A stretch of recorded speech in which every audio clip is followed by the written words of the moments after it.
Channel AB নিউজে স্বাগতম। আজকে বিশেষ খবরে আপনাদের সকলকে আমন্ত্রণ রইল। যারা চ্যানেলটি সাবস্ক্রাইব করেনি অবশ্যই সাবস্ক্রাইব করে নেবেন। আজকে বাংলা চ্যানেল এবি নিউজ।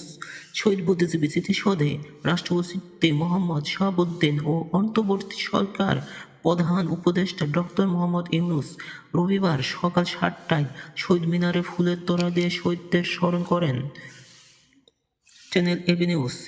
ইনকিলাব মঞ্চের মুখপাত্র ও ঢাকা ৮ আসনের স্বতন্ত্র প্রার্থী শরীফ ওসমান হাদীকে গুলি করে নির্বাচন বানচালের ষড়যন্ত্র হিসেবে দেখছেন প্রধান উপদেষ্টা অধ্যাপক ডক্টর ইউনূস সহ BNP, Jamaat Islami, NCP, AB party সহ বিভিন্ন রাজনৈতিক দলগুলো। Channel AB news.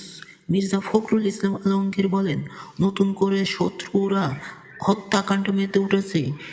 তিনি আশঙ্কা করছেন সামনে আরও হত্যাকাণ্ডের মতো ঘটনা ঘটতে পারে, কারণ 1971 সালের 14 ডিসেম্বর দখলদার পাকিস্তানি হানাদার রাজাকার আল বদর আল শামস বাহিনীর মতোই অনেক বুদ্ধিজীবীদের হত্যা করেছিল। ঠিক তেমনি তারা একইভাবে বুদ্ধিজীবীদের হত্যা করতে পারে এ ধারণা রয়েছে। এতক্ষণ চলছিল বিশেষ খবর। যারা এতক্ষণ এ পর্যন্ত ধৈর্য সহকারে শুনছেন তাদেরকে অসংখ্য ধন্যবাদ।